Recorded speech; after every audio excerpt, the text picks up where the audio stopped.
Chapter 78 should play with too much fire. You hadn't seen me misbehave.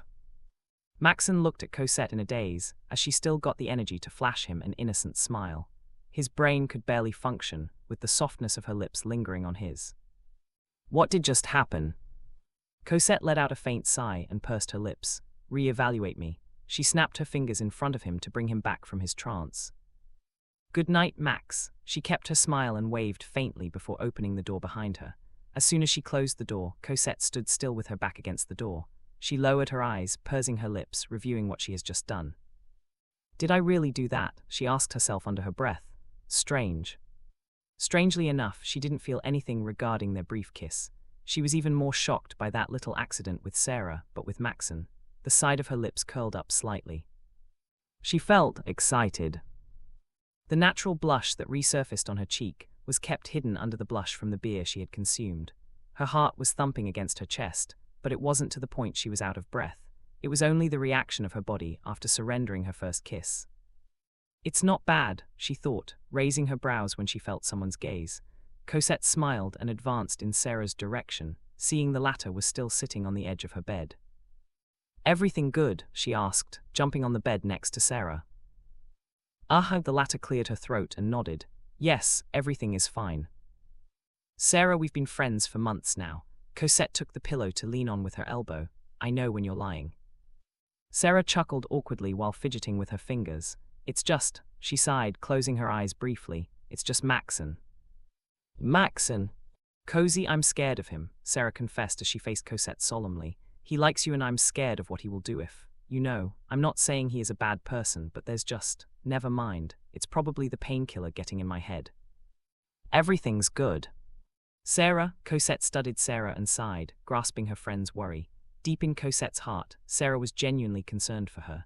She wasn't so dumb not to notice Sarah was always nervous around Maxen. She simply ignored it, hoping Sarah would come to terms with this fear. But perhaps it wasn't that easy. Well, Maxen could be very intimidating. He even tried to intimidate Cosette moments ago, so she couldn't really blame Sarah. If anything, she appreciated her friend's genuine concern. Thank you, she expressed, watching Sarah look at her in confusion. I understand that you're worried about me and Max, but trust me when I say there's nothing to worry about. Cozy, Sarah trailed off when Cosette shook her head mildly. Max is reasonable, Cosette stressed. I will not say he is a good person or a bad one, but what I am sure is he is reasonable and he will never hurt me. Sarah sighed after studying the resolve in Cosette's eyes. What should I do with you? Nothing, replied Cosette with a giggle. I know what I am doing, and although I look like a fool, who smiles a lot, that's because I chose to smile than sulk. I'm Cosette Blac, she added and shrugged. I know where to stand and my limits. If that is what you say. Sarah shrugged as she dragged herself until she was leaning against the headboard. Looking at Cosette's eyes, she couldn't help but notice the pride in her friend's eyes at her last remarks. Although Sarah was still worried about Cosette, knowing how terrifying Maxen could be, the look in her eyes was quite reassuring. Pressing on the matter was just Sarah being worried about nothing. Just take care, all right, she reminded for the last time. I don't know about Max and I don't want to judge, but for someone who only had one person. They get obsessive, Cosette continued what Sarah could not say, making the latter nod. She chuckled as she hugged the pillow and rested her neck over it, lying on her tummy. It's not like I didn't think of that from the beginning. I've read a lot of those, she mumbled, eyes at Sarah. When a person only had one person to rely on, they tend to be territorial. Cosette fluttered her heavy eyes as she felt sleepy from all the activities today, then amplified by the alcohol. As silence fell on them, she spoke once more. Sarah, had this ever happened to you? She asked, keeping her eyes open. That sometimes you'll do something that you never thought you were capable of doing until you did it. That sometimes you feel certain things that are familiar even though it was new to you. Because I feel like there were things I do and think that even surprise me, and yet I don't feel the things I expected to feel, but instead the effect is the opposite, she added in a lazy voice. It happens a lot to me. Does it also happen to you? Sarah remained quiet for minutes, pondering about the question Cosette threw at her. When her lips parted, she noticed Cosette had already nodded off. Still, she continued what she wanted to speak. No, Cozy, she whispered, dragging herself to the edge of the bed beside Cosette's. That never happened to me. Unfamiliar things are always unfamiliar since they're new things, new experiences, and the sort. The only time you feel something's familiarity is when your brain can't remember, but your heart does. Sarah dragged the blanket near Cosette and assisted herself up, putting all her weight on her other foot. She covered Cosette with it and smiled when she sat down on the edge of her bed. "Good night, Cozy," she whispered. "I hope you open your heart to us more. I would love to listen to your problems, just like how you listened to mine." Maxen stood rooted on the ground for minutes, staring blankly at the shut door. When he returned to his senses, he covered his mouth with his palm and looked down. The tip of his ear was red, and so was his face. It was far worse than Luke's beetroot face, while the guy was chugging down the alcohol down his throat. "You hadn't seen me misbehave." Cosette's voice rang in his ear once again, and the mischief in her eyes after stealing his first kiss. She was far different from the girl he knew until now. Even though he heard tons of stories about how Cosette changed, they were hard to believe. Even though Conrad himself told Maxen how Cosette was in the past, Maxen took it with a grain of salt.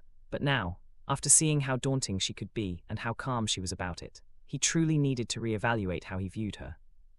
His constant reminder that it was a mistake to see her in just one light resonated in his head.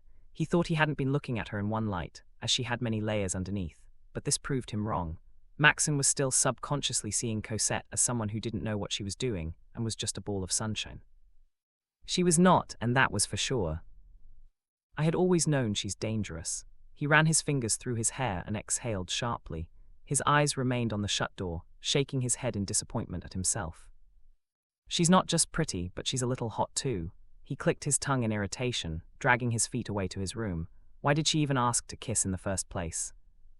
With all this realization kicking him in the gut, Maxen couldn't help but wonder about Cosette's reason for suggesting to kiss. As he pondered about it, Maxen suddenly stopped in the lobby, frozen. She didn't plan to groom me, right? He wondered in horror, thinking she was laughing evilly every time he would fall for her convincing arguments. Am I being groomed here? For a moment, Maxen looked up and imagined Cosette and Conrad laughing evilly in her father's office as they lured Maxen in. He shook his head to erase that idea from his head. That was impossible. "That's right, that's impossible." He nodded, convincing himself he shouldn't let his imagination run wild. But before he could take a step forward, he halted once again as another thought crossed his head. "Then, does that mean?" Maxen narrowed his eyes before the side of his lips curled up deviously. "That girl shouldn't play with the fire too much." He was about to march away when he heard noises coming to the lobby from the pool area. He glanced at it and scrunched his nose, seeing Luke throw a tantrum only to retch while others help him. The guy was drunk. "He's not a threat anymore, I guess." Maxen shrugged and walked away, smiling subtly as he realized seeing the other side of Cosette wasn't so bad, albeit definitely shocking. At the very least, he didn't have to see her as someone so innocent, with no vestige of impurity. So a little bit of teasing would be fine, right? Chapter 79, Déjà Vu. When morning came, most of them were grunting, complaining about their headaches.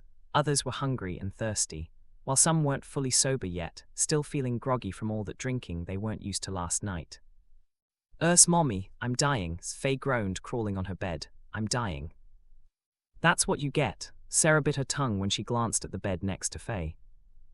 "My head hurts." Amy was sobbing with no tears, dragging the pillow over her face to cover her eyes. "I will not drink again." That's what most people say the very next day after a party. Sarah shook her head before catching the figure sitting up next to her bed. There Cosette was sitting upright with a blank expression. Sarah's brows furrowed. Cosette had been sitting up almost the same time as her, but she hadn't spoken a word until now. Unlike Amy and Faye, who returned to their room dragging each other like a zombie, Cosette didn't drink too much.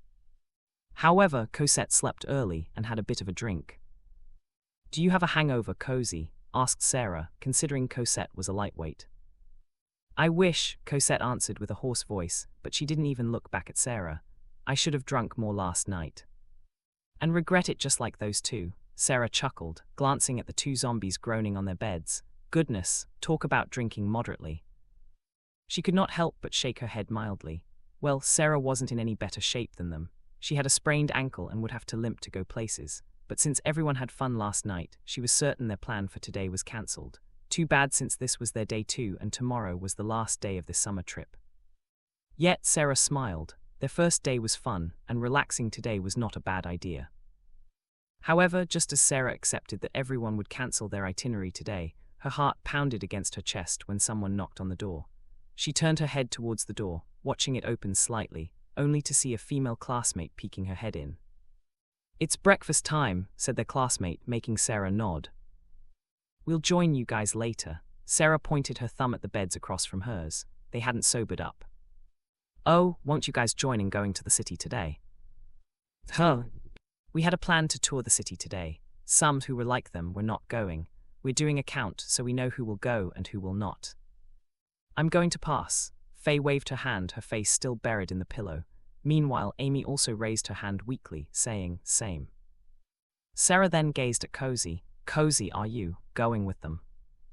"Huh?" Cosette snapped her eyes listlessly and finally set her eyes on Sarah. "They are still planning to continue the tour today. Are you coming?" Faye and Amy were dead, so they will pass. "I don't think I can enjoy walking around with this sprained ankle," Sarah explained, moving her foot to show Cosette her dilemma. "What about you?" It took long seconds for Cosette to respond, gazing over Sarah and onto the door where their other female classmate was peeking her head in. "Who is coming?" she asked with a hoarse voice. The female student furrowed her brows, but she still named everyone who had confirmed would come. Maxen wasn't on that list, Luke as well. So it was just them and the tour guide, and they would ride the bus they rode on their way here.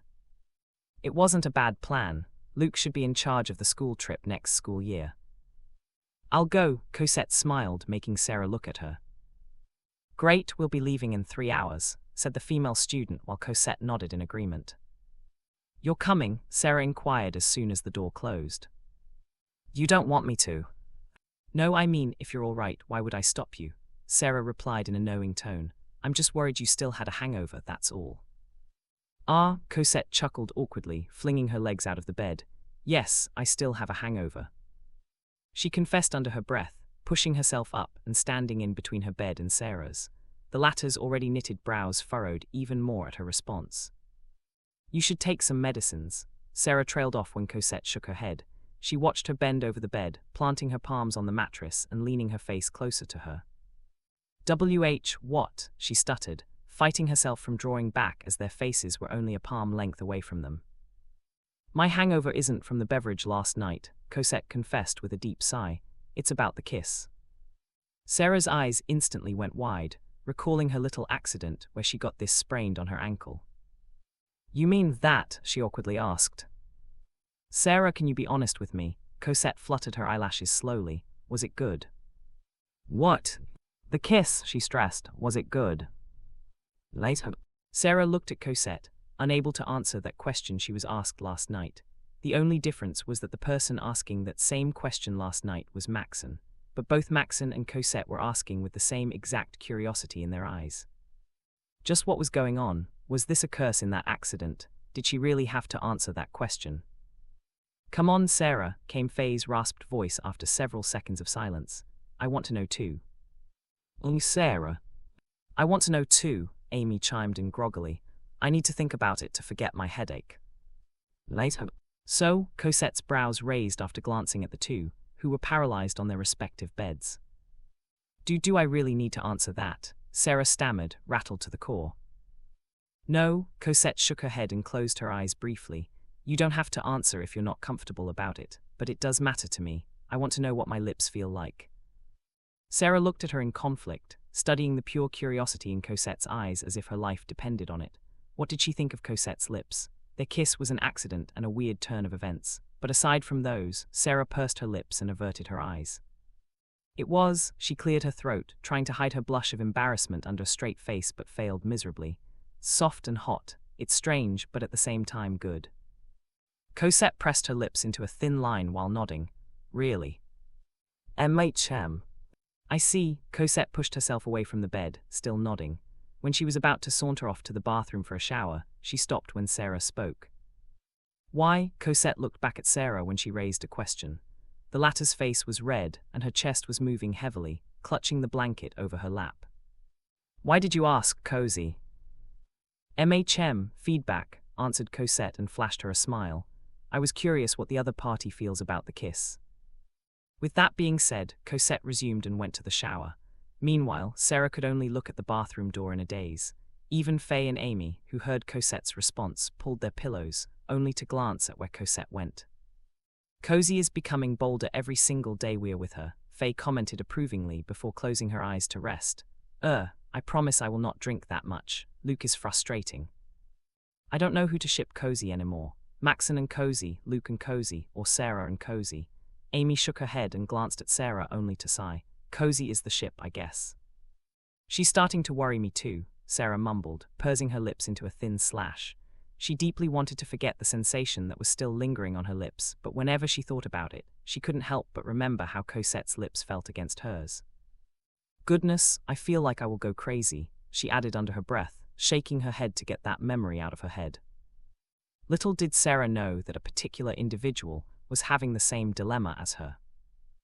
Maxen was sitting on the edge of the bed, face buried in his palm. Although he didn't drink last night, he was just as groggy as everyone else. He didn't sleep a wink, and it was all Cosette's fault. I feel like I'm going crazy, he mumbled for the umpteenth time. She's crazy. The more Maxen told himself not to think about what happened last night, the more his brain would keep rewinding it non-stop. Therefore, he couldn't forget the taste of her lips, its soft texture, and the electricity that ran through every fiber of his living body. Did she even remember it? He wondered, spreading his fingers to show his sharp, dangerous eyes. Just the thought of losing sleep because of her and Cosette not having to remember didn't sit well with him. She better, he breathed out, grinding his teeth in irritation, or I will remind her what she did to me, and maybe ask her to take responsibility. Chapter 80, Too Close. Cosette closed her eyes and drew a breath, letting the water sprinkle on her face.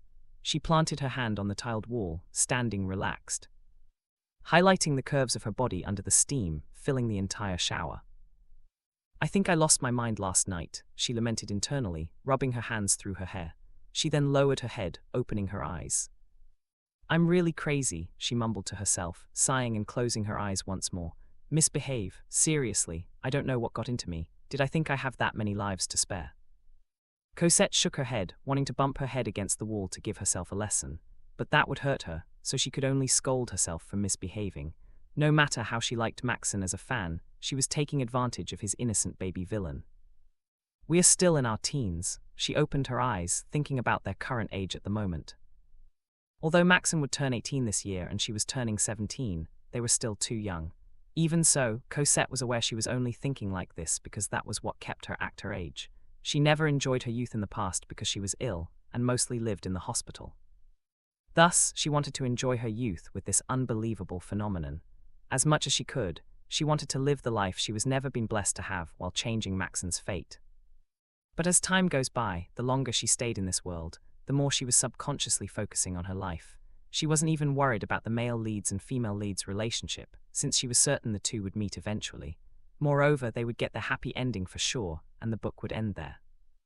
A happy ending, no more book 2 where the villains would appear to challenge that love. Is it all right? She asked herself in a voice above the whisper, which instantly faded into the sound of the water, to disregard what was already written. Worry slowly filled her eyes, thinking about whether she should focus on their development instead of being too wary of the novel. Not that she hadn't been focusing on their own story and life, but more like she didn't want to keep reminding herself this was a world of the novel. That thought kept her from going all out. It kept her from cherishing the relationships she was building and enjoying life to the fullest. She was too afraid everything would be taken away from her in a flash. Get a grip, Cozy. She shut her eyes and shook her head. Focus on the kiss. Cosette nearly choked on her own reminder as 2 kiss scenes flashed in her head. One was with Sarah and then with Maxen. Although what happened between her and Sarah was purely an accident, it still left a deep impression on her. I wonder what Max thinks about it, she wondered, sighing for the umpteenth time. Since she knew she couldn't reverse the time, she wanted to at least know that Maxen didn't feel weird about it. I don't want to turn him off, she sighed once more. Having this reason, she had been in distress throughout the entire shower.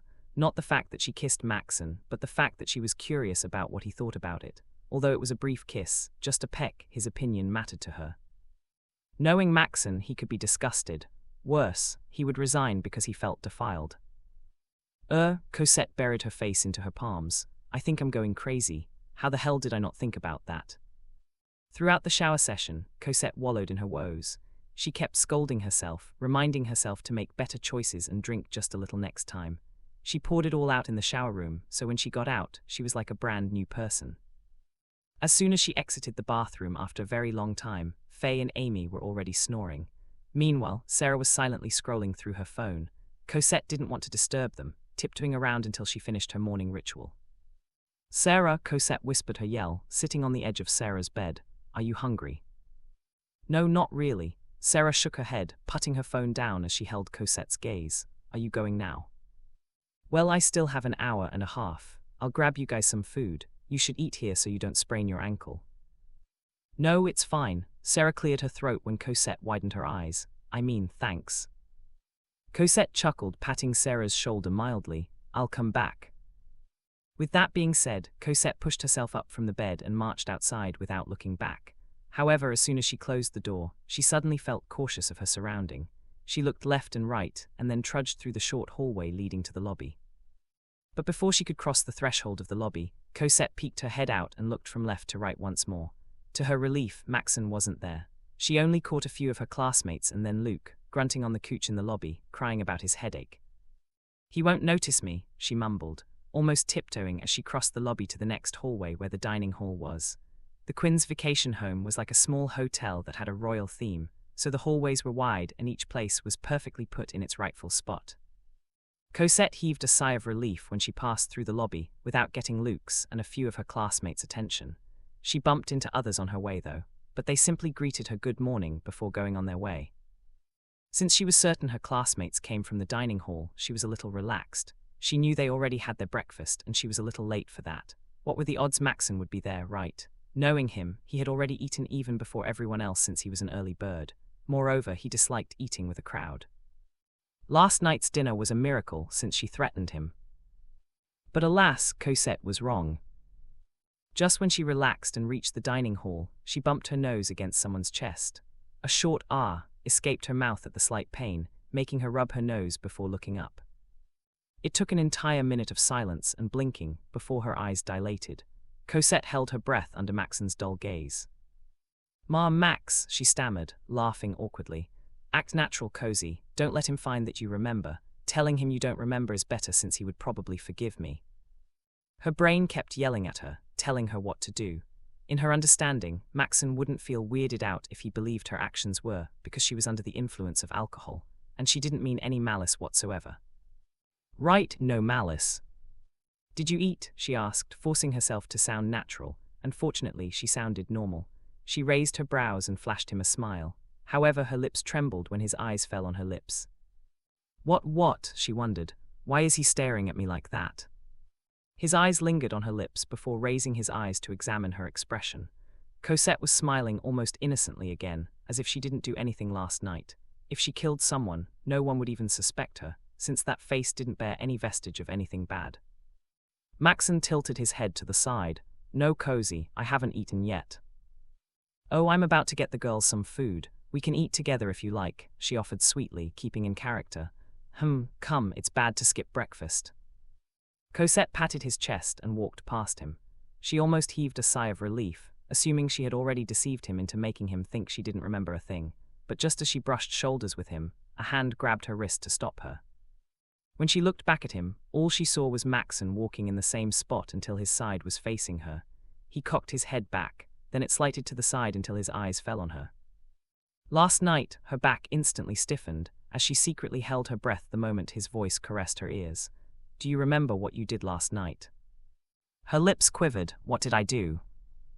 "Ha," he laughed in ridicule, letting her hand go as he turned on his heel to face her. "So, you don't remember how you misbehaved?" "Did I embarrass myself last night?" She bit her tongue, lying on the skin of her teeth. "Please tell me I didn't pick up a fight or beat Luke, or did throw up in anyone's shirt." His smile lines faded, taking a step forward, eyes fixed on her. As he advanced in her direction, Cosette took a careful step back. The closer he got, the more she took steps back until her hips hit the edge of the table. When she couldn't step back anymore, Cosette lowered her head as he stood in front of her. What, she murmured, planting her fist on his chest.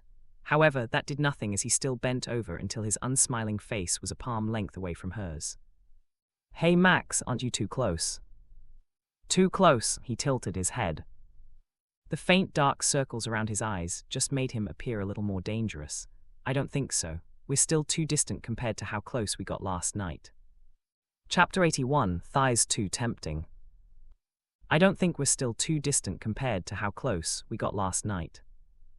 What are you saying now? Cosette took a peek at Maxen for a moment before averting her eyes.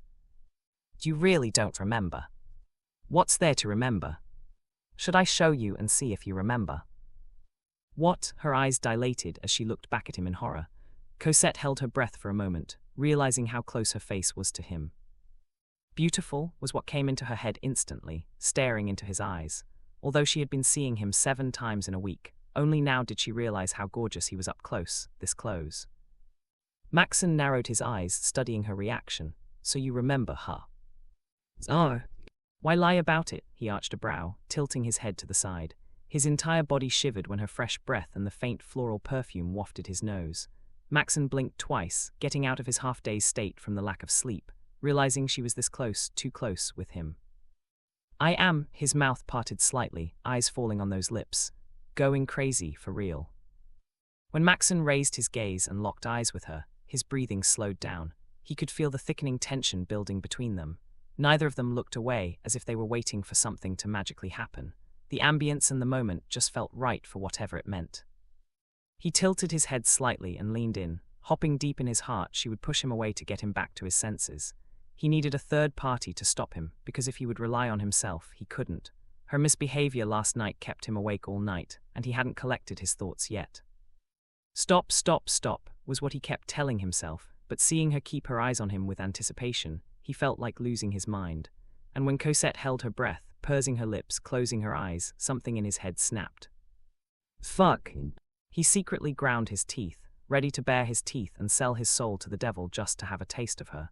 A proper taste, something she would never deny even if she wanted to, an experience she and he would never forget. But alas, just before his lips could touch her, someone coughed from behind them. Maxen instantly froze when his lips were just a few centimeters away from her. Meanwhile, Cosette popped her eyes open and gasped in horror. When she tilted her head to the side, her eyes dilated even more as her complexion turned pale. Asha. Aho! Cosette tapped Maxen's chest, and the latter moved back in a daze. He. She laughed awkwardly, clearing her throat while tucking her hair behind her ear. Flashing Asher a smile, who bore this unreadable yet cold countenance, Cosette skipped back. I'll get the girls something to eat, she announced, darting her eyes between Maxen and Asher. After a second, she hurriedly rushed away, walking past Asher even without getting food, just as she announced and planned. Asher arched a brow, glancing back to see her almost sprinting through the hallway. When he peeled his eyes from her back to Maxen, the latter also raised his eyes at him at the same time. Just like yesterday, the two of them stared at each other in silence. Asher slipped his hand in his pocket, marching ahead and onto the counter to pick up an apple in the bowl of fruits. As he took a bite, he glanced back at Maxen, seeing the latter in deep thought while looking up. You're lucky, Asher spoke after a full minute of silence, leaning his back against the counter. Beautiful, smart, and rich, my little brother is very fond of her. Maxen arched a brow and returned Asher's gaze. Your little brother is very fond of her. So what? He tilted his head to the side. Calling dibs for him, he added out of plain curiosity. Or for you. Don't get me wrong, Mr. Cloven. Asher laughed with his lips closed, folding his arms under his chest. I don't share the same interest as you or my brother, but alas, I've always been overprotective of my brother. The young miss of the Black family is the only friend Luke had who didn't bear malice. Therefore, I feel responsible for those kids. Do all rich people have a habit of doing background checks on people? Maxen asked with a touch of ridicule, knowing that was what Asher did for knowing his name, and the reason for his frustrating tone. It's part of our world, Mr. Cloven, Asher shrugged. We have to know who are our friends and foes. And you think I fall into the category of the latter? I said no such thing, but for someone who had nothing but suddenly the world is within his reach, I must say I am astonished. Asher's smile didn't reach his eyes. You are a clever one, you chose a good one. Maxen laughed weakly, but for obvious reasons he felt nothing from Asher's insinuation. He was used to it and numbed to this type of mockery. This wouldn't hurt him. At the end of the day, this guy, who thought he already had figured things out, and his opinion didn't matter to Maxen. Asher was nothing but just another human being for Maxen. If this was Conrad or Cosette, or the people in the Black's manor, he would care for sure, because those people and their opinions mattered to Maxen, no one else. Funny, isn't it? Maxen planted his hands on the surface of the dining table, eyes on Asher. One day you're the best, and the world seemed to revolve around you. Then the next, you'll meet someone who came from nothing and a nobody, but suddenly had a chance to become someone. You think I had it easy by taking advantage of other people's kindness for my ambition, he continued with a ridiculing laugh. Isn't that a little hypocritical, young Master Quinn? Even let's just say I bear such an intention. Isn't that life is? Maxen cocked his head to the side. Just like how the rich pursue more power and influence, the poor can pursue the same thing. The only difference is that you people didn't have to start from scratch and had a head start, while a nobody like me can only rely on myself to make it happen. What is so bad about hugging someone's thigh, especially if those thighs are too tempting not to? He added. Guard your territory as much as you want, pretty boy, but I don't need your approval for the things I do. I do what I can and you do you. End of discussion. Don't worry though, once I succeed with this perfectly concocted plan of marrying a rich, beautiful girl, I'll surely remember your name. Maxen smiled, pushing himself away from the table. He snorted at Asher and turned on his heel, about to walk away when he stopped. By the way, he raised a finger and looked back at Asher, smirking. I know that look when you interrupted us. Deny it all you want, but I saw what I saw. I do not mind competing with a hypocrite like you to win her heart, though. She's worth it. But I hope you won't mind competing with your brother as well. Have a nice day, young Master Quinn. With that being said, Maxen peeled his eyes away from Asher. His eyes glinted dangerously, smirking as he marched away. Meanwhile, Asher's eyes darkened, staring at Maxen's back as the latter walked away. Asher stayed in that same spot for minutes, eyes on the entrance where Maxen left.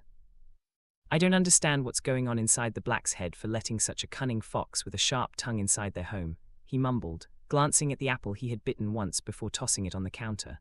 But whatever it was, I don't like him. Not that Asher didn't know Maxen didn't care whether he liked him. He disliked Maxen the second their eyes met, and the same goes for Maxen. There wasn't any particular reason for this hostility, and they both knew that. However, they were also aware that there were just certain individuals that one wouldn't like for no damn reason. That was life, and they couldn't please everyone. I know that look, I saw what I saw. Suddenly, Maxen's words crossed Asher's head once again, making the latter laugh in ridicule. Sure, Asher was surprised at the scene he walked into. However, his primary concern was that Luke was pursuing Cosette. If the two got married, it would be good for the BLK Corporation and Quinn's holdings. He's delusional, he bit his tongue. Danger lurked in his eyes as they darkened. I can get her if I want to, but I don't because I don't want to. He shouldn't test me like that. Asher snapped his eyes when he noticed 3 shadows approaching the entrance. He pulled himself away from the counter and walked away in another direction with glinting eyes. Unlike Maxen, who wasn't even affected by every nonsense Asher uttered, the latter was a little annoyed, challenged. After all, Asher was competitive in every aspect of life, and he disliked losing, especially to someone as arrogant as Maxen. Chapter 82, Unless You Want to Be Preyed Upon. Cosette didn't forget the reason she went to the dining hall before the suggestive interaction with Maxen. However, it was too awkward to stay in the same place as him when someone came in. Of all people, Asher had to come, but in a way she was thankful it was Asher and not Luke. That would be a huge problem. So Cosette stopped a staff on her way back and asked her to bring some food to their room nicely. Much to her surprise, the servant knew her name. Cosette was a little embarrassed to ask this favor, as she didn't want the servant to think she was acting like a princess. But alas, the servant happily accepted her request. In the end, Cosette came back to where the girls were and planned to spend some time with them before they depart. When she returned to the room, of course, Sarah looked at her with curiosity in her eyes. But before she could ask, the servant came with a tray of food for the 4 of them. They even brought medicines for their hangover, just like what Cosette asked. Fortunately, Sarah wasn't the type to probe and knew how to read the air, while Faye and Amy were too groggy to even notice the awkwardness dominating Cosette's face. An hour had gone by with just them snacking and talking about what happened last night, and when another classmate came to pick up Cosette, Sarah, Faye, and Amy waved her goodbye before resting again. I think I got used to their company. Cosette leaned back on the seat by the window of the bus. Her classmates, who decided to come, were settling in their seats. Really, what am I thinking? She shut her eyes, telling herself not to think about what had just happened in the dining hall. However, the more she told herself not to think about it, the effect was the opposite. It kept replaying in her head over and over and over until she snapped her eyes open. Wait, he leaned forward. Right, it's not me. Cosette jumped from her seat when someone sat down beside her. She looked at him and her eyes went wide.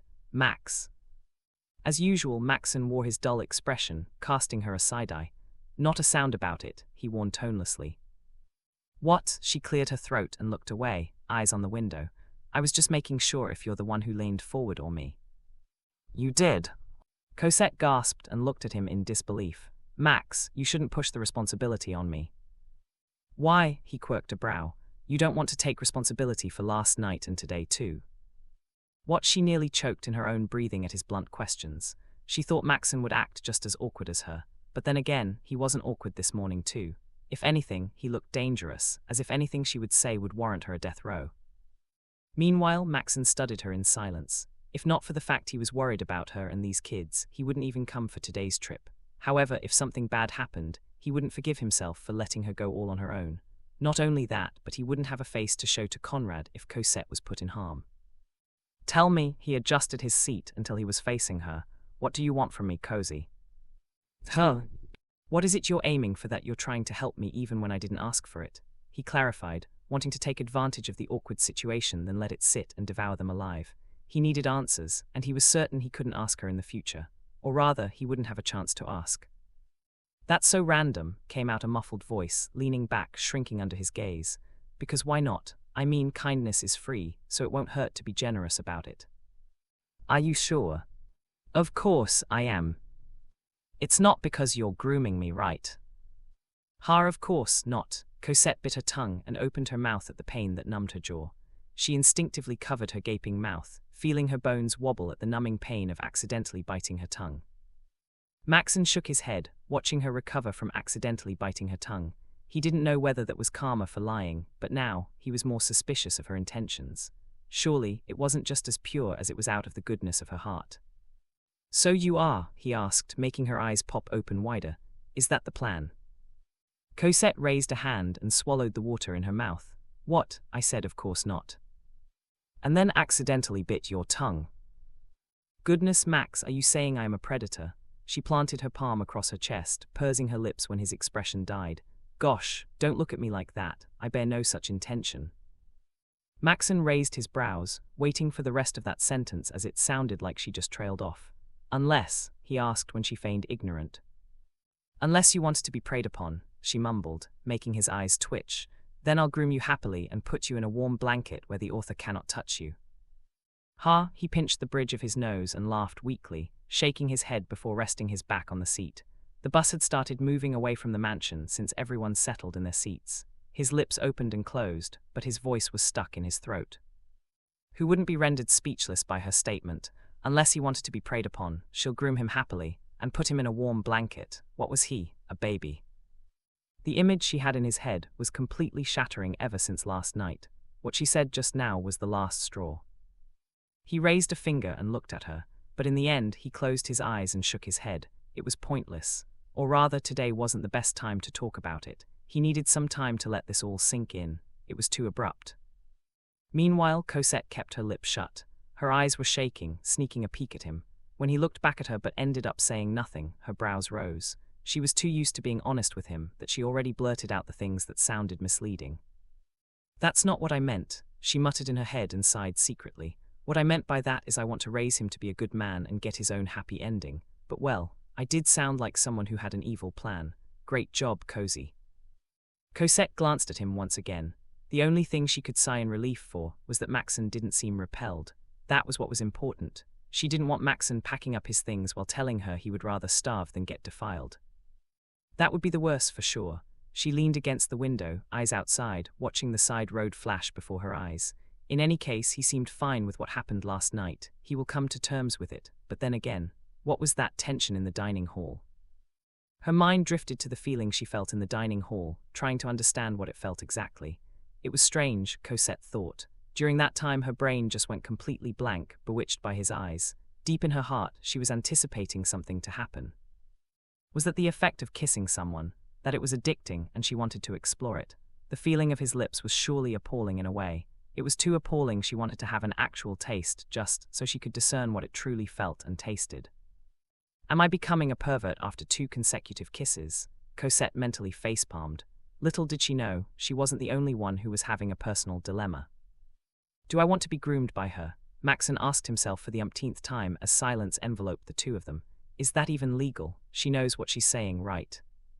He closed his eyes and drew a deep breath. Maxen, get a fucking grip. When he reopened his eyes, they were calm, but the turmoil within remained just as chaotic.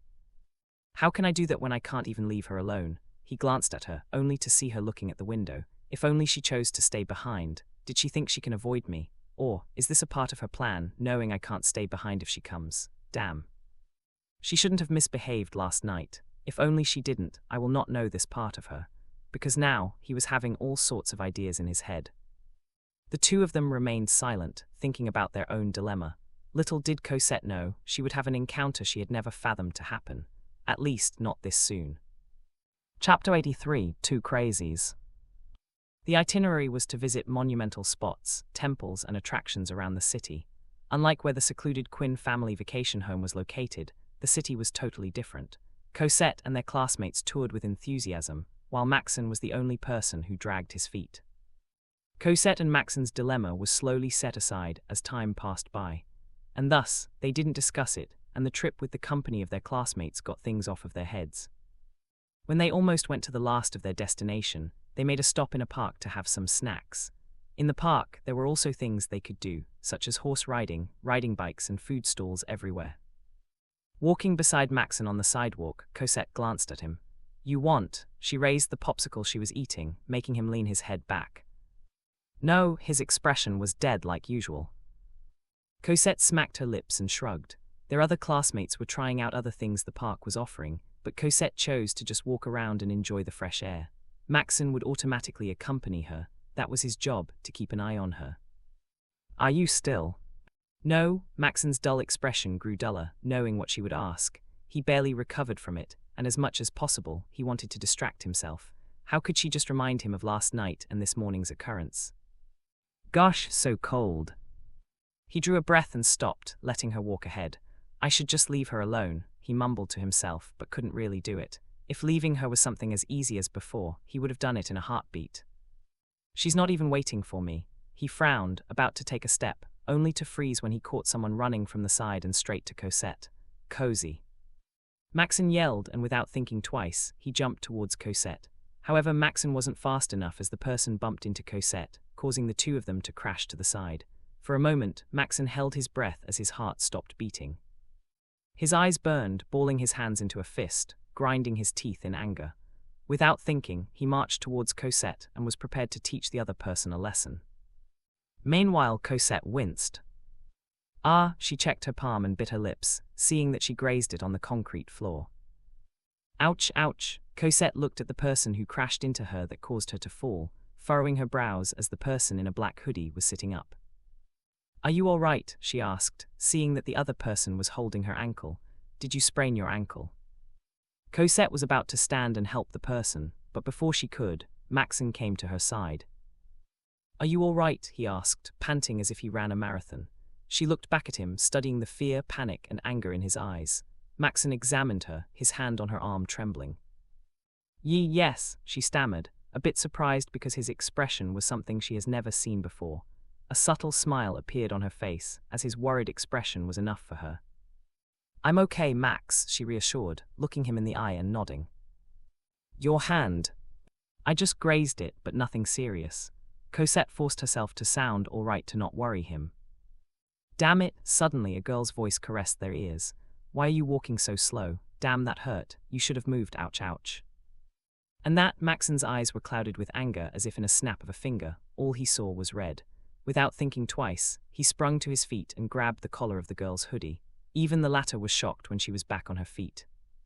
Sorry is the only word you need to say. Maxen gripped her collar tighter, his teeth clenching in anger. But you make it sound like it's her fault. Wait, seeing his eyes that seemed to only see blood, the girl grabbed his wrist in panic. Hey, don't beat me up, I'm a girl. A girl, the side of his lips curled up like a maniac, laughing at that ridiculous claim. Do you think I won't beat you to death just because you're a girl? The girl gulped as a chill went up to her spine. That young man was seriously angry, and he didn't show the slightest hesitation. He would beat her up. Oi, came out a shaking voice when he raised a fist. Her eyes dilated, holding her breath. Every second felt like forever, and all she could do was stare at those dark eyes that were akin to the devil. This young man wouldn't give her mercy, and that was for sure. Maxen Cloven, Cosette yelled, seeing that Maxen would strike the young lady. He stopped upon hearing her voice, and his eyes, which were clouded with anger, slowly showed clarity. Cosette huffed and pushed herself up, wincing as she realized she had grazed her knees as well. However, she didn't dwell on the pain as she stood up, miffed. "I said stop, Max." She ground her teeth, breaths heavy, eyes glaring. "Let her go." Maxen didn't look back at Cosette, but he could tell she was angry. But he was even angrier as he glared at the young lady before him, before slowly letting her go. "You're lucky this is not in the past, or I would have mugged you," he huffed before glancing to his right when Cosette approached them. The moment their eyes met, he could tell she was upset with his aggressive actions. "Violence is not always the solution, Max," Cosette hissed, making him look away, but unlike what he expected, that she would only scold him and apologize to the lady. Cosette stood in between them. "And how dare you blame me for this crash?" Her voice this time was low and intimidating, causing Maxen to arch a brow and glance at her. Although Maxen couldn't see her expression, he could tell Cosette wasn't about to play nice. "You were the one running so fast and not looking. A simple apology will be fine and settle things." Her eyes sharpened, looking back at the young lady in a hoodie with her chin up. "But you just went on with your nonsense. You're lucky you crash into me and not him, or I don't mind ruining your life with everything I can." Maxen blinked twice as a big question mark hovered over his head. Did she mean if Maxen was the one involved in the accident, she would use all her power to convict this person? Wasn't that a little extreme? But then again, Maxen nearly beat this unmannered young lady if not for Cosette. "Why do I feel happy, though?" He bit his tongue to stop himself from smiling. This wasn't the time to get butterflies in his stomach, but he sort of enjoyed being protected by Cosette. It made him happy, and his anger just magically disappeared because of it. "Goodness, are you too crazy or what?" mumbled the young lady, darting her eyes between Maxen and Cosette. The more she looked at them, the more she couldn't help but take a careful step back. "Sorry," the young lady huffed. "It's because you already saw me coming and still didn't run away or jump back. We could have prevented it if you were fast to react." This little Maxen cracked his knuckles, getting more annoyed every time the young lady spoke. However, Cosette cast him a warning look before she set her eyes back on the other person.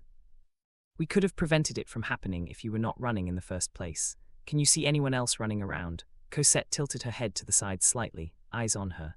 "I don't mind, nor do I need your apologies anymore. I'd rather not have it than get your half-baked sorry." Cosette sized up the young lady with her sharp eyes and scoffed. "I feel rather sorry for you." She shook her head and turned on her heel, facing Maxen. "Let's go, Max. There's no point in wasting our energy and time with this person. She won't take responsibility for it or acknowledge her fault." She raised a hand, and Maxen quickly held her arm to assist her. "Ouch!" Cosette winced as soon as she clutched his arm and pressed the wound on her palm. "Let me hold you." She looked up at him when he held her arms instead. "We'll go back to the bus. Can you walk?" "MHM," she nodded and smiled subtly. "I'll get used to it later, but I think I sprained my ankle mildly." "Tell me if you can't, I'll carry you." "All right." As Cosette and Maxen carefully walked away, the young lady snorted. She clicked her tongue in irritation, darting her eyes between the two lunatics. "Gosh, kids nowadays," she mumbled before perking up when she heard someone calling her from a distance. "Mia, let's go." Coming, the young lady Mia limped her way in the other direction, while Cosette stopped. Cosette looked back at the limping young lady, furrowing her brows. "Mia," she whispered, "the female lead." Chapter 84, You Matter to Me. "Thanks," Cosette smiled at Maxen after cleaning her wounded palm and dressing it up. After their minor accident, the two of them returned to the bus. Everyone was still out there, so it was just the two of them. Fortunately, there was a nearby pharmacy, and Maxen simply ran to buy the things he needed for her grazes. He let out a quiet sigh and glanced up at her. "I can't take my eyes off of you even for a second." "You make it sound like it's my fault." "I didn't mean it that way." "I know." Cosette pressed her lips into a thin line before smacking them. "Anyway, I'm okay. I already feel better after dressing up my hand and cleaning my knees." Maxen studied her face for a moment before leaning back against his seat. Another deep exhale escaped his mouth, closing his eyes to rest them for a bit. "That shameless girl." "Don't mind her," she chuckled, gazing down at her bandaged palm. Her smile grew subtle, settling on her seat beside the window. "Is she really the female lead?" she wondered, thinking if that young lady was the female lead or simply share the same name. After all, sharing a name was normal. Cosette's driver and the head butler in the Blac's manor shared the same name. It was a bit rare in novels, but they were unnamed characters anyway. Still, she had this strong gut feeling she didn't mistake it, just like how she felt when she first bumped into Asher. They had this distinct aura around them. But she's a bit annoying, she thought, pressing her lips into a thin line. Mia's character is strong, and she had gained much sympathy and admiration for not falling for her assaulter, which was Maxen. For most readers who were sensible, Mia's tenacity in surviving all the atrocities done to her was admirable. It made the female lead stronger, and Asher's unconditional love for her was heartwarming. On the other hand, readers' opinions towards Maxen were split. He might be a vicious character, but he still garnered support because of the depth of his character. And there was Cosette, the villainess. The majority of readers admired this villainess, even though she was a villainess, all for the sole reason Cosette was a strong woman, with or without anyone's help, a character that was just perfect. It was hard to ship her with anyone, as she was perfect just the way she was. I told myself not to think about the novel so much. Cosette secretly sighed once more, but that brief encounter with the female lead left mixed emotions in my heart. Her encounter with the female lead left a deep impression on Cosette's heart. I know she has a strong character, but she's a jerk. She mentally shook her head. But well, this is 10 years prior to the main story. Many things would happen in everyone's life before the main story begins. So in other words, Cosette couldn't truly judge Mia. The female lead had a carefree life, and she wanted to believe there was a reason Mia acted that way. What was important was 10 years later, she would become somebody worthy of admiration and respect, despite her wild days as a teen. That was what life was. They were still children in this world, and they would make poor decisions. All that mattered was when they grow into an adult, they already learned their lessons as teens, hopefully. Cosette glanced at Maxen and smiled subtly. "Hey Max," she called, watching him open his eyes and cast her a side-eye. "HM. Thank you," she expressed, "for today, I mean." His brow arched. "You don't have to thank me, I'm just doing my job." Maxen looked ahead and then continued. "Your father is paying me handsomely to take care of you. I get to live in comfort, unafraid of rainy days and the sort. Don't thank me for doing my job." "I'm thanking you not because of that." She drew a breath and leaned back, eyes ahead just like him. "I'm thanking you for today and for yesterday and the days before today and after today. I'm thankful for your existence." Her eyes softened as her smile grew gentle. "I'm glad I met you that day, but there were times I wonder if I met you too early or too late. Things like that cross me. If I met you too early, am I changing your future? Or was it too late for you to forgive the world?" Maxen glanced at her and bit his inner lip. Seeing her expression moved his heart, and listening to her words brought myriads of questions to his head. However, he didn't dwell on the riddles she was spewing, because one thing was clear to him. He should be the ones thanking her. In his 17 years of existence, no one had ever told him or made him feel he mattered. Matter of fact, people just kept telling him to just die since his existence wasn't making this world a better place. It wasn't like he asked to be born in the same place. So hearing someone that was thankful for his existence brought mixed emotions to his heart, but the dominant emotion was a positive one. "Be kind, Max." Cosette returned his gaze and smiled. She reached for his hand and kept them secured with both her hands. "Earlier you were about to strike a lady. I know you were angry, but always remember violence is not always the solution. I know what she said was triggering and even I was annoyed. However, these hands are far too beautiful to use for violence." Cosette guided his hand and planted a peck on his knuckles before resting it on her cheek. She raised her eyes to him, keeping her eye contact and smiling subtly. There were other solutions to deal with other people. A better and much more painful jab without throwing your fist. Promise me, no matter what happens, unless you needed to defend yourself, don't use these hands for violence. She raised her brows, waiting for his reply. But alas, Maxen just stared at her in silence. She was still holding his hand on her cheek, looking at him while smiling. He lowered his eyes, and before he knew it, he already bent over. He titled his head to the side on instinct, holding her hand that was holding his on her cheek. His action caused her eyes to dilate, breath hitching with his lips on hers. Cosette's back stiffened, feeling his hand buried in her hair. His hand settled on the back of her head, while the other reached over her shoulder to close the curtains behind her. For a moment, her brain fuzzed, trying to understand what was going on. This was unlike last night when she caught him off guard and claimed his lips. It wasn't just a simple peck. Cosette realized that when his lips moved against hers and stuck his tongue inside her. She grabbed his hand that was stilling her head on instinct, moving her gaze at him. But the second she looked at him with dilated her, all she saw was his shut eyes and his naturally long eyelashes. Maxen had gone feral. Cosette held her breath for a moment, eyes shaking. However, instead of pushing him away, she moved her tongue and touched the uninvited guest. Strange, she thought. How could his lips and tongue feel so strange, but at the same time delectable? Her eyes slowly shut closed as she loosened her grip around his hand. She wanted to feel him without looking at him, just their lips trying to get to know the unfamiliar sensation and euphoria crawling under their skin. Cosette didn't even know if what they were doing was the correct way of kissing. She simply followed his lead, letting him bite her lips ever so tenderly and allowing his tongue to take hers in a dance.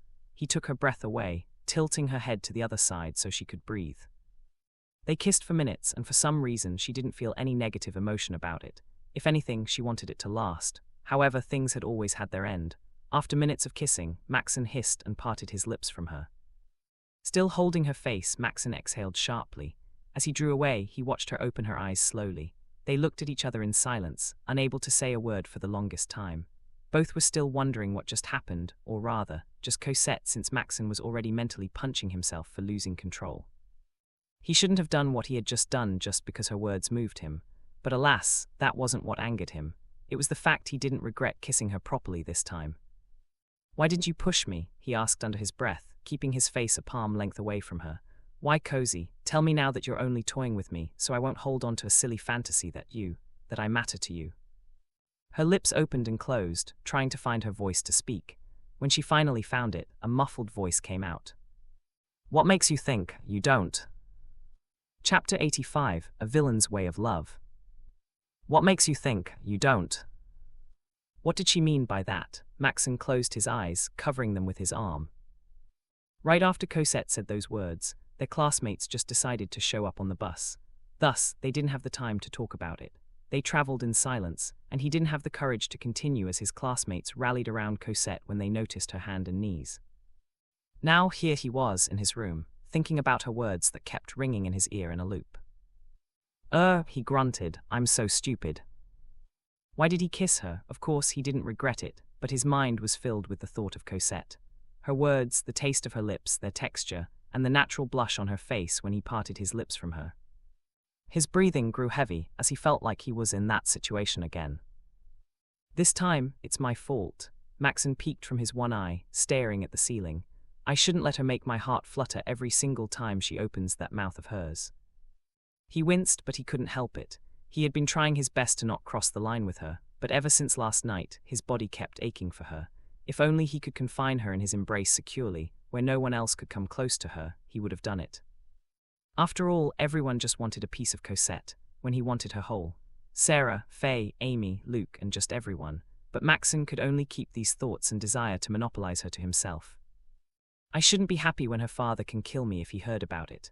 Maxen ground his teeth once more. That was another problem, Conrad. Although Conrad had been open-minded and considered things such as this, Maxen felt like he didn't have a face to show at that great man. Conrad was paying him to look after Cosette, but actually, someone should look after Cosette from Maxen. Living in the same house with his first love would only make worse things for Maxen. I should move out, he murmured, thinking he didn't mind giving up the comfort of protecting Cosette from him. If only Maxen could remember the money he had in his bank right now, but apparently he hadn't checked. Actually, if I move out, I am protecting us both. He mentally nodded at this claim. She's too impulsive and I'm too weak to draw the line. This is why teenage pregnancy. Maxen's face froze as his thoughts halted for a moment. Shit, he pulled his body up, brushing his hair back in distress. Teenage pregnancy, seriously, Max. He closed his eyes and huffed. I'm thinking so far ahead when we just kissed. He ruffled his hair in irritation, then fanned himself as he felt his body temperature rising. He checked the air-conditioned, and he was certain it was working. Yet he was sweating buckets. Damn it, he cursed under his breath, flinging his legs out of the bed. As he marched towards the bathroom, he was already taking his clothes off. His face was already red as a result of his wild imagination. The memory of Cosette in a bikini wasn't helping as well. Why? Because it was etched in his brain, and he couldn't help but think of perverse things. Even when he stood under the cold shower, Maxen had a hard time cooling his body down. His brain just kept repeating Cosette in a bikini, her smirk last night while saying the word misbehave, her claims on the bus, and the heat of her lips lingering in his. Come on, he planted his palms on the tiled wall, eyes closed. When he reopened his eyes landed on his erection that wouldn't calm down. This is embarrassing, he whispered as he reached for it helplessly. This was the only way to cool his body down, and he promised to keep this secret to his grave. Meanwhile, in the girls' room. Tusk, tusk, tusk. Faye clicked her tongue continuously, shaking her head while darting her eyes at Sarah and Cosette. She was already sober, sitting on her bed, arms crossed. I guess this is the sign I was looking for. The sign that being wasted for more than a day is better than drinking moderately, Amy asked, leaning comfortably against the headboard. The medicines and enough sleep cured her hangover, and they just woke up minutes after Cosette returned from the trip. Exactly, look at us, we're fresh as a daisy. Faye cast her a knowing look and then snorted at Cosette and Sarah. Look at those two, both injured. But if you drank too much, you'll meet an accident too. But I didn't, Faye shrugged. You're enjoying this, are you? Sarah frowned, knowing Faye was taking advantage of their situation so she wouldn't get scolded by Sarah. After all, Sarah swore she would scold those two for drinking too much last night. Of course not, Faye gasped. How can I enjoy it when my friends have both sprained ankles? You, Sarah sighed and shook her head. Whatever, I'll just send you a video of how you embarrassed yourself last night. Wait, let's talk about it. Faye's complexion instantly grew pale, wide-eyed. I didn't walk naked, right? What, have you done that before? Asked Sarah in disbelief. No, but I need to be sure. Don't worry, I think she's bluffing. She returned before us, remember? Amy chuckled when Sarah laughed, while Faye frowned. Mommy Sarah, how can you do that to me? Faye grumbled, only for Sarah to shrug. That is not impossible to happen if you keep that attitude, young miss. Sarah grinned smugly before setting her eyes on Cosette. Cozy, you're silent. Did you enjoy today's trip? Cosette, who was leaning against the headboard, with her feet outside the bed and the other on the bed. She glanced at Sarah and smiled, glancing at the other two on their respective beds. I did, she bit her lips to suppress it from stretching even wider. The city is great, and we went to different locations. We took a lot of photos, too. It just so happened I bumped into someone and this happened. Sarah glanced at the band-aid on Cosette's knee, before raising her eyes again. Maxen didn't kill whoever that is, right? He nearly did, Cosette chuckled, but he didn't. Damn it, if I was there, I will sew that person's eyes so he would look where he's running to next time. Faye grumbled, making Amy shudder at the violent claim. It's fine, Cosette offered them a smile. I mean, things happen, and when they do, all we can do is how to react to the situation. Also, Sarah quirked a brow, making Cosette look back at her. When Cosette shifted her eyes at Faye and Amy, their brows rose in anticipation. Also, Cosette bit her tongue, wondering if she should tell them what happened. I came to know Max cares for me. He was so scared, and it was the first time I saw him get scared. She laughed awkwardly, deciding to keep this a secret for now, but when she looked at them, she tilted her head to the side. What? She asked in confusion, seeing that the three were giving her this odd look. Cozy, are you dense or what? Asked Faye in a voice only a level above a whisper. Huh. We thought you already noticed it, and just act like you don't, Amy added in the same low tone. Max only cares for you, Cozy. This time, Sarah also voiced her thoughts. Do you think Max will come with us without you? If death suddenly appears here and asked Maxen whether to sacrifice us to save you, or to sacrifice you to save every living being in this world, he will definitely choose the former without batting an eye. Faye gave out an example that was actually common knowledge to everyone, but never spoken verbally. And we're all dead for sure. Cosette pressed her lips into a thin line and chuckled awkwardly. That's an exaggerated claim. It's so obvious Max likes you more than just a classmate and a friend, Amy murmured. Isn't that why Luke couldn't rest? Cozy, don't tell us you really haven't noticed that, Sarah asked and cocked her head to the side. Silence fell in the room as the three kept their eyes on Cosette. The latter bit her lower lips and lowered her eyes. Why, Cozy, tell me now that you're only toying with me, so I won't hold on to a silly fantasy that I matter to you. Maxen's voice rang in her head, and she remembered the desperate look in his eyes, that look she had never seen in the past. It wasn't something that affiliated with anger, but rather pain. It was as if, once Cosette spoke the wrong words, he would break. It wasn't like Cosette's answer to his question wasn't the truth. It came from the heart, but somehow, the thought of it brought this unknown fear into her heart. Do I have to notice it, she whispered to herself, when I already know this story might lead to this sort of plot? Cosette raised her head and smiled at them. I'll take a walk outside. Chapter 86, Rotten piece of milk. Cosette excused herself from the room to breathe some fresh night air. Her injury wasn't that painful, unlike Sarah's, so her steps were uncomfortable but weren't painful. She had bumped into a few girls that were right beside their room and talked to them for a bit before she went to the pool. No one was in the pool. Everyone was either tired from the trip, while those who didn't come were resting or just doing whatever the hell they could do. Cosette sat down on one of the lounge chairs, reclining comfortably. She gazed at the night sky, feeling the night breeze, listening to the silent rustle of the trees surrounding the vacation home. "I promised not to think about the novel and live my life as it is," she mumbled to herself. "But I guess it's inevitable and impossible to disregard it completely." Not that Cosette was or wasn't noticing Maxen and his action toward her. It was just that she hoped she could just take everything as they were, without interrupting her thoughts with what was already pre-written. "Because at the end of the day, I like Max," she sighed. Cosette already had a huge crush on Maxen and the real Cosette from the very beginning.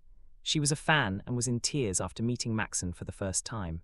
Some might not understand her because Maxen was an antagonist, but he was her favorite. To be liked back by Maxen was like a dream come true, but then again, Cosette felt like she was driven to the corner. She couldn't help but sometimes consider what if she would woke up from this world. What would happen to Maxen? Would the real Cosette return? Maxen would be heartbroken if that happened, because the real Cosette was far different from the current one. "I've been impulsive, aren't I, author?" came out a whisper while staring at the night sky full of stars. "I should be talking to God, but here I was, talking to rotten piece-of milk." Cosette let out another sigh as she recalled the author's pen name. It was ridiculous, but having the knowledge of being in a novel would never leave her mind. This may sound blasphemous, but there was no God in this world, even though there were beautiful temples and religions in this world. God's name in here is rotten piece-of milk. "Are you an atheist?" Cosette flinched when a voice came from her side. She turned her head in the voice direction and her brows elevated. "Asher," she blinked twice, seeing him approach and sit on the lounge chair beside her. "Rotten piece-of milk," he repeated, cocking his head to the side. "That's God's name." She pursed her lips into a thin line and looked away. "Please pretend you didn't hear that." "Hear what?" He chuckled and leaned back while she glanced at him. "If it's a secret, then I don't remember anything." "I'm not talking about God, but the author of this world," she murmured. "Isn't that the same?" Asher arched a brow and set his indifferent eye on her. "It's not." Asher rocked his head and set his eyes on the same sky she was staring at. "That's right." He blinked slowly, holding the book on top of him. "If you're saying the author of our lives, then it's different indeed," he added, setting his eyes back to her when he felt his gaze. "Do you believe in fate?" "No." He smiled. "Me too." "Then what do you believe in?" she blurted out, rather surprised at herself for feeling comfortable casually talking to him. "I believe in facts." He smacked his lips. "How about you? What do you believe in?" Cosette went silent for a moment, peeling her eyes from him and back to the sky. What does she believe in? She knew she didn't believe in fate because if fate was real, then she wouldn't be in this world. After all, she was someone who knew everyone's fate, and now she was changing Maxen's fate. Sounds contradictory, but this story was already full of contraction to begin with, anyway. "I believe in, I don't know." She shrugged and let out a faint sigh. "I'm still trying to figure that out." Asher studied her side profile in silence. It seemed like she was lost at the moment, the reason he approached her. Although it was purely a coincidence that he went there to read a book. But what wasn't a coincidence was this conversation, because he approached her even when he has already seen her all alone here. About earlier, his brows rose when Cosette suddenly froze, making him chuckle shortly. From what he heard and what he imagined, she would be someone with more sophistication, who wouldn't let others read her emotion. But the more he interacted with her from the time in the academy until now, Cosette was definitely someone who wore her heart on her sleeve. He, please forget about that." Cosette awkwardly chuckled as she faced him. "Why?" She huffed silently. "If you are in my situation and I saw you about to get kissed by someone, will you like it if I bring it up?" "Depends," he shrugged while he frowned. "After all, I can't let things like that happen in our territory. I don't want to take responsibility if a miracle happens on the Queen's grounds." "A miracle?" "Getting pregnant." Her eyes instantly went wide at his remarks. Meanwhile, he chuckled at her funny reaction from her. "You look ugly," he remarked. "Close your mouth." "Hey, aren't you thinking too far ahead?" she inquired, ignoring his insult since she had confidence in her face. I'm simply statting plausible scenarios if no one was supervising, he argued calmly. You're young and curious. If what I'm saying is impossible to happen, then there wouldn't be a problem about the growing teenage pregnancies. Cosette opened her mouth, but ended up shutting them closed. But it's not like that will happen. How are you sure? Asher slowly sat up and flung his legs out of the lounge chair. He rested his book on his thigh, his arm over it. In the heat of the moment, do you think a simple kiss will lead to studying? He cocked his head to the side, holding her gaze. No, an innocent kiss will slowly turn into a mature kiss, and you will feel your body temperature rising. That heat will slowly take over you until you cannot think straight, which will lead to another stage. Before you realize it, you're both lying somewhere naked, exploring each other's body, letting go of the little innocence you were holding, and stepping into a game so addicting to resist. He continued in an incredibly low tone. You will tell yourself this is wrong or this is too early, but you'll feel too weak to say no because your body needs it. His eyelids dropped, but he maintained his composure. Should I go on and list down what will happen? Cosette didn't answer. She couldn't. All she could do was return his gaze in silence, biting her inner lip, wondering how could he detail what she felt when Maxen kissed her. Cosette was initially shocked, but she felt so intoxicated at the euphoria crawling under her skin. You're too young and still too curious about many things, especially in this area, Miss Black. I don't blame you for being curious. It's human nature, Asher spoke after an entire minute of silence. But be mindful, people tend to make mistakes in their youth. Some mistakes can be buried, but others will scar you for life. What makes you think kissing Max is a mistake that will scar me for life? She blurted out under her breath, biting her tongue as soon as she realized what she had just said. Her question caused his brow to arch, but before he could speak, she continued. I know you are trying to lecture me about something important, but I can't help but feel that you are lecturing me because of the other person involved. Cosette took advantage of this borrowed courage and pointed out what she had noticed. Why Asher? Asher held his breath for a moment. He reviewed his words and was certain he didn't leave a trace of his intention, but alas, she still noticed it. He looked at her and smiled. You found me, it's because I don't like him, he confessed since she already found him out. But I was sincerely concerned for your well-being, he added. Why? Because it'll be a shame if you commit an impulsive decision when it could have been prevented. He shrugged. But suit yourself. Do what you want to do and forget what I said. After all, I simply said what I said because you're my brother's friend. Asher smacked his lips before he held his book and pushed himself up. Anyway, I'll be on my way and leave you alone. Have a great night, Miss Black. With that being said, Asher marched away without an intention to look back at her. But just as he took 3 steps away, he stopped and looked back. As soon as he did, he saw her fling her legs out of the lounge chair and sat on the edge. Her hands were on either side of her, eyes up at him. I appreciate your concern, young Master Quinn. However, Maxen doesn't need you or this world to like him. He only needs one person, and that spot is already occupied.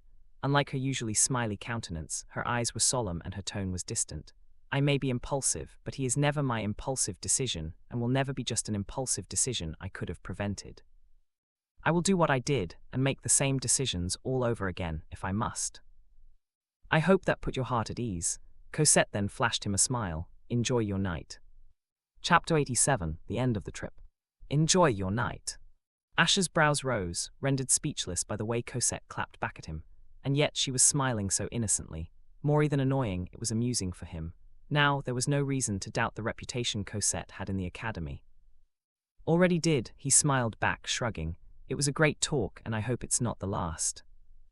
Definitely. Cosette waved mildly, holding his gaze before he turned on his heel and went on his way. She fought the urge to make a face long enough until he entered the house. What a jerk, she grumbled, tossing herself on the lounge chair once more.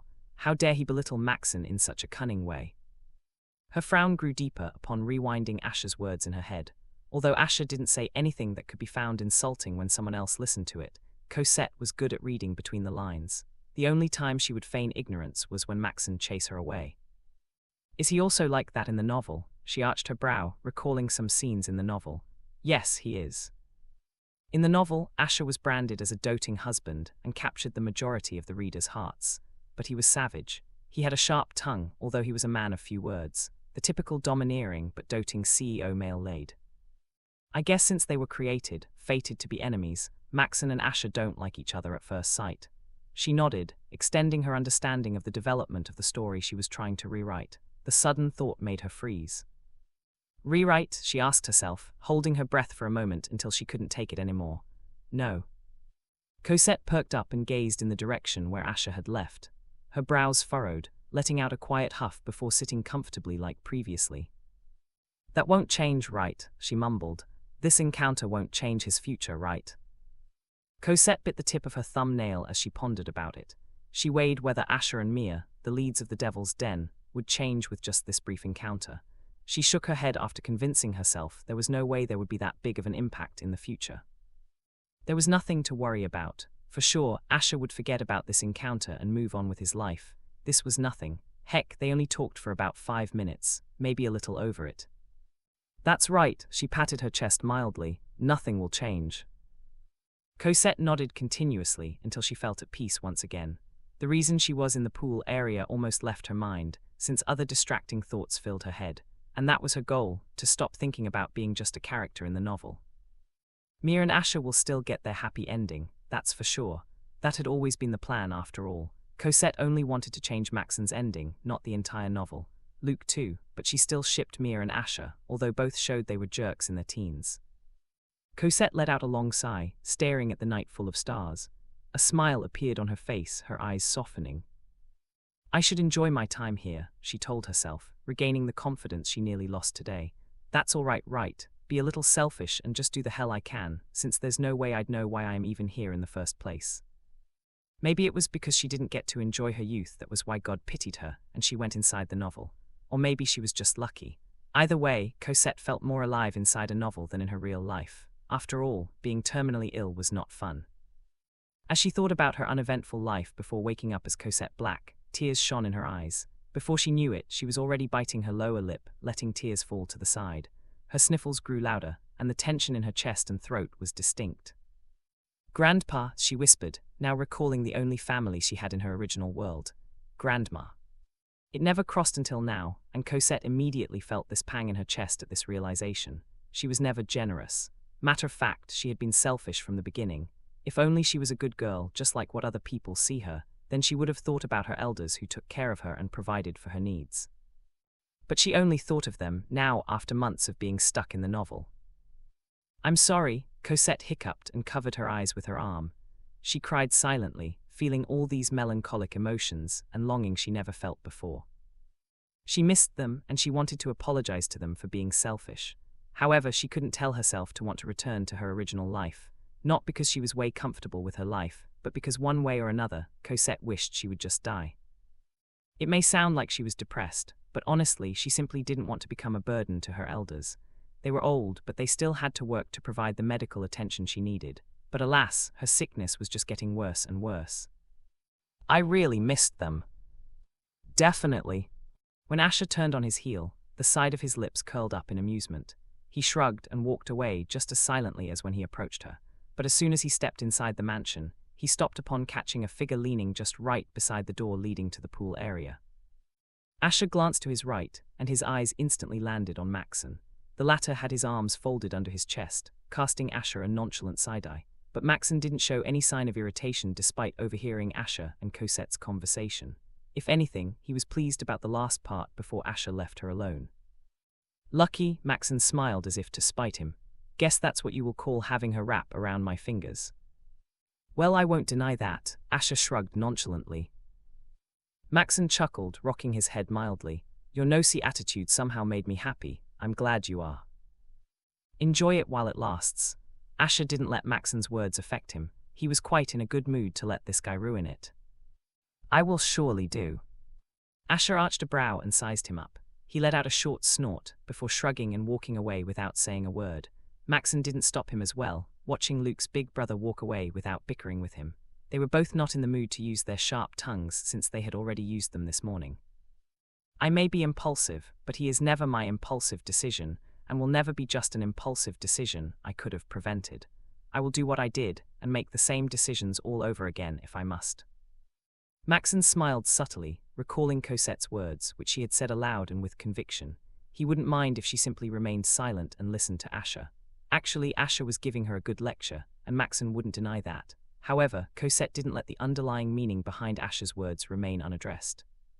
She didn't have to do that, though. He shook his head, chuckling with his lips closed. before he could go back to his room since he was only there to get some fresh air, but ended up overhearing Asher and Cosette's conversation. He checked the pool area. He just wanted to make sure she wouldn't get drowned by her own clumsiness. He smiled seeing her sitting leisurely on the lounge chair, the back of the lounge chair facing him. When he was certain she was simply enjoying the night breeze, he was about to go back but stopped when he heard sniffles. His brows furrowed, tiptoeing his way into the pool area. The sound of sniffles grew louder as he went closer to the lounge chair until he heard muffled cries. That second, he froze. She's crying. His pupils went huge, instantly thinking about Asher as the culprit for her tears. But this assumption was instantly crushed when she whispered, "I really missed them. Grandma, Grandpa." Maxen's heart softened and melted, gazing down, and could barely see her arms moving to wipe her tears. Cosette hadn't sensed his presence, and Maxen took a step back instead of consoling her. "I really don't know her yet, huh?" he thought, standing in that same spot without making the slightest noise. He shoved his hand inside his pockets, looking up at the sky.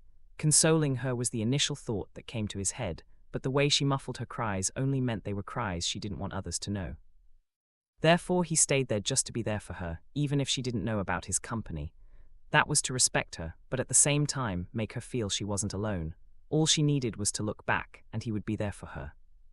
That night has gone by as silently as possible, with Maxen leaving before her, almost hiding from her.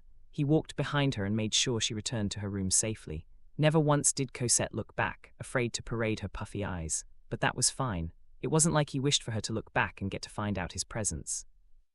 And that was how their memorable trip had ended, with a remaining day, which everyone spent wisely and happily. Chapter 88, Confess. The first day of the trip was the most chaotic day, but it was fun nonetheless. The second day was a roller coaster of emotions, but with her friends, Cosette didn't feel as homesick as she thought. She had great friends who genuinely care about her, the type of people she would certainly treasure until the end. On their third day, which was also their last day, everyone had learned their lesson from the first day, and therefore they found ways to play and have fun without the involvement of alcohol. They squeezed all activities they could on the last day of their vacation, as if they had all the energy in the world. The thought of going back home slightly gave every single one of them mixed emotions. The last 3 days were nothing but fun and happiness. Days youths like them enjoyed, worrying about nothing. When night fell, they stared at the night sky all together while lying on the vast green expanse in the mansion's garden. They all voiced out their heart, how this was the best trip they had, and how they wished this vacation wouldn't end. However, instead of dwelling on an impossible wish for this vacation to last forever, they all decided to treasure it. Like what youths would do, they all promised to travel and stick together, even in the future. One day, they promised to lie down and formed a giant circle while staring at the sky. This wasn't the last trip they would go on together, and they looked forward to more fun times together. Cosette smiled as she put a period on the last words of her journal, writing what happened on the trip in the past 3 days now after they returned home. A single night wasn't enough to write everything because Cosette had a lot of things to write about it. Her eyes softened. Writing this made her recall everything from the time Luke picked them up at the bus stop, to their detour in Amy's home, their faces after seeing the private plane, and also the first plane ride for some of them. Everything after that was pure chaos, but the good kind of chaos. "I even got my first kiss stolen." She giggled at the thought of Sarah's accident, only for her smile to face when her kiss with Maxen crossed her head. "Him too, I don't know what we are," she whispered. After that incident on the bus, Maxen and Cosette didn't talk about it. He acted like usual, cold and unbothered. Although he wasn't avoiding her, it somehow made her feel a little conflicted. That only meant Maxen had forgotten about it. A deep sigh escaped her nostrils. "He's a natural player," she mumbled, pouting at the thought. "I would think about it from time to time, especially when we're talking," she continued, almost complaining to herself, "but I guess that's nothing to him." Cosette shook her head, convincing herself Maxen was Maxen. 10 years from now, Maxen would make ladies line up to get his attention, and if she based it on the novel, the women who would warm his bed would frequently change. Frequent, as in daily. "I shouldn't think about that," she told herself, focusing on the journal laid on the desk before her. "As long as he doesn't become a villain, that's what is important, although it would be nice if he finds a lady and sticks to her only." She shrugged and closed the journal, placing it back inside the drawer and locked it so no one could read it. No one entered this room aside from Lucia, though, but it had been a habit she rarely noticed. Cosette stretched her limbs, tilting her body from left to right with both her hands up in the air. Ah, that's a good one, she mused, having this relief travel from the tip of her fingers down her shoulders. Her lips stretched from ear to ear as Lucia entered her room after 3 light knocks. As usual, Lucia was bringing a tray with a glass of milk on top of it. Young Miss seemed to be in a great mood, said Lucia as she placed the glass of milk on the desk. I finished writing my journal about the trip. Cosette grinned proudly. How about Dad? Is the home already? It's a bit late. He just arrived and was looking for you. Cosette glanced at the digital clock on the side of the desk. Seeing it was already past 9 in the evening, she rocked her head in understanding. Her lips stretched as she reached for the glass of milk and then gazed at Lucia, her nanny. Where is he now? She asked, watching Lucia raise her brows. I'm not sure, but I think he is in his study. In his study, right when he came home. Sir Maxen had things to discuss with him. Cosette frowned, making Lucia sigh. Lucia patted Cosette's shoulder, offering her young miss a gentle smile. The master had been preoccupied, but I'm certain he is not forgetting about you, young miss, she reassured, in case Cosette would misunderstand the lack of time Conrad had been spending in the manor. I know that, Cosette leaned against the chair, looking up at Lucia's gentle smile. I mean, I know why Papa is busy after the incident in Sherry. It's not like I don't understand, since I appreciate that he still makes some time to meet me in the morning and eat breakfast with me. Lucia smiled even more, pleased that Cosette appreciated this small gesture from Conrad. Conrad might not have voiced it out, but during Cosette's trip, he would often pause and ask about his daughter to the servants out of habit. Well, Conrad used to do it even back when his relationship with his daughter was strained. I should see him, Cosette mumbled.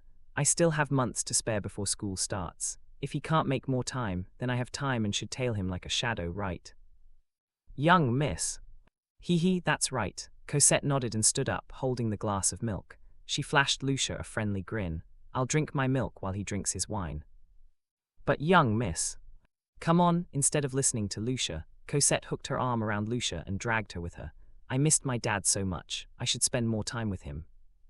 Helpless, Lucia allowed the playful Cosette outside her room. She was unable to stop the young miss since her intention was good, and soon enough, both of them forgot Maxen was with Conrad in the study. Meanwhile, in Conrad's study, the air was thick with Maxen standing near the set of couches, while Conrad was near the stand where the decanter and empty wineglass awaits him. However, Conrad just stood still, holding his tie that was slightly loose, eyes on Maxen, like a mannequin. You, Conrad's low voice pierced the thick air in the study room, kissed my daughter. Maxen lowered his eyes along with his head. Yes, he breathed out, mustering his faltering courage, and looked up at Conrad again, for a good 3 minutes, or 5. Conrad blinked twice, letting Maxen's confession register in his head.